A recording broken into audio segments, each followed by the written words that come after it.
things just got really real.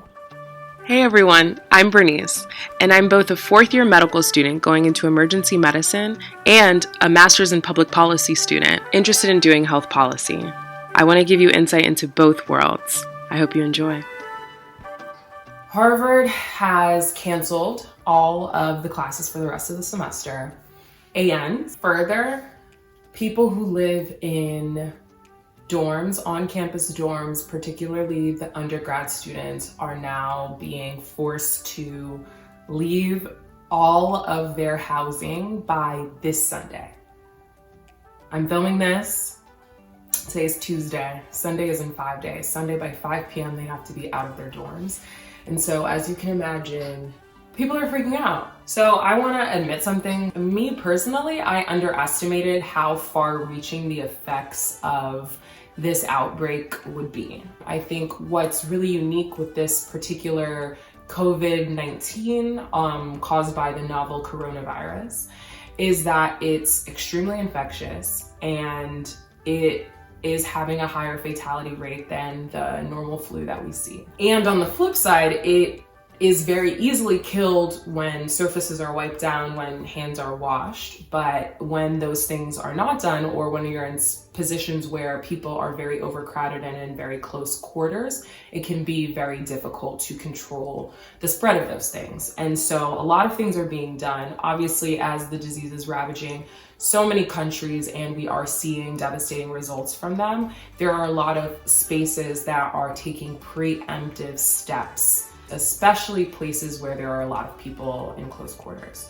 If I put myself in the position of somebody who's leading any kind of space where there are many people involved, be that a country, cities, towns, and then on an even smaller level, campuses are seeing that this is rapidly spreading and it could come to their space very soon. And so I think it's not to be understated that this is an extremely challenging situation, and anybody who is in leadership and is trying to coordinate an institution that has a central purpose while also putting the health and safety of its members is in a very challenging position. As of now, there have been no cases reported on campus. This is unlike campuses such as Stanford, where there actually was a case where a professor did develop coronavirus, and their response was to move all classes to be online, but students are still allowed to be on campus with a lot of extra precautions.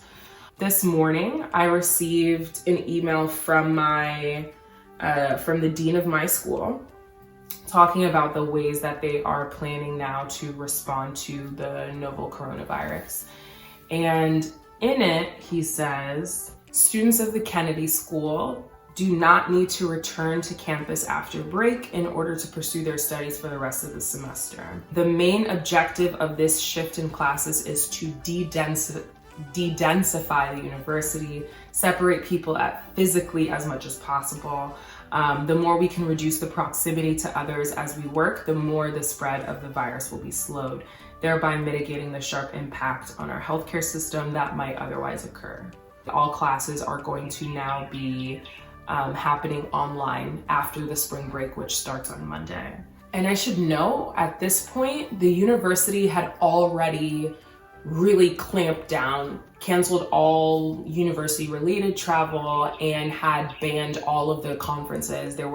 April is the largest month for conferences at Harvard. Even last year, I helped in the planning of the Black Policy Conference. There are new admitted students day. There are so many things that bring people together, and April is the main month. They canceled all of those. Also, another thing that the Kennedy School does is during spring break, which is starting on Monday, we usually go on these treks, which are educational trips around the world where you're able to meet with world leaders and learn about histories of country. Those also happen during the spring break. Even last year, I was very lucky to go with almost 200 people to Palestine for the Palestine Trek.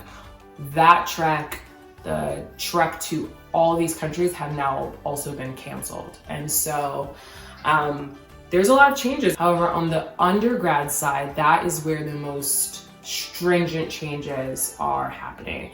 So the undergraduate students received an email. In that email, in bold, they said, "We are announcing today that Harvard College students will be required to move out of their houses and first-year dorms as soon as possible and no later than Sunday, March 15th at 5 p.m. So that is in 5 days. And I think this is the piece that is causing the most hysteria because people don't know where to go. For a lot of students, perhaps they have a family who is in the States who has a place where they can come and receive them and they're fine.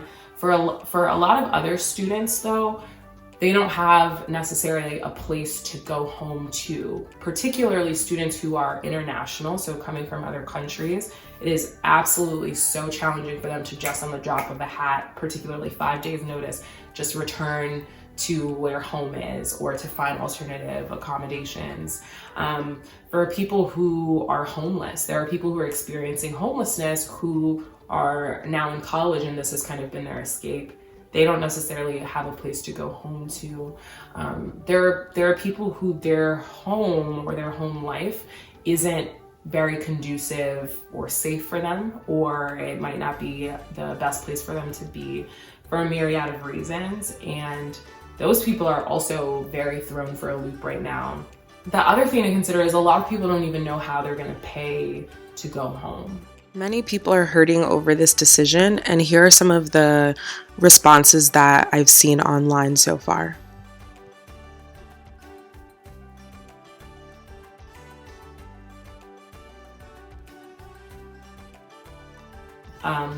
The university did set up a frequently asked questions website, and they've basically said, if you are receiving financial aid, contact us and we'll try to figure something out. But it's not super clear what accommodations or what will be made for people who don't have the funds to vacate campus in 5 days notice. And I think these things are really important to mention because the fundamental challenge of leadership at all is, you're not the leader for just one group. You have to think about the impacts of the policies that you're going to enact will have on everybody, and balancing all of those needs out. And then some people are going to be affected a lot more than others. What's pretty surprising about all of this though is that students are still being asked to attend classes for this week. They are to attend classes and find a place to go in just a few days' notice, find the money to do that, and then realize that they're not going to have a place to come back to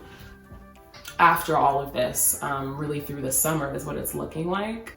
Graduation is kind of being called into question now too. I have so much family from all over who is excited to come in and celebrate graduation, but as of right now, that is also in flux, so we don't know what's gonna happen. We're definitely not in the worst position out of all of the people in the world and all of the different situations that people are enduring right now.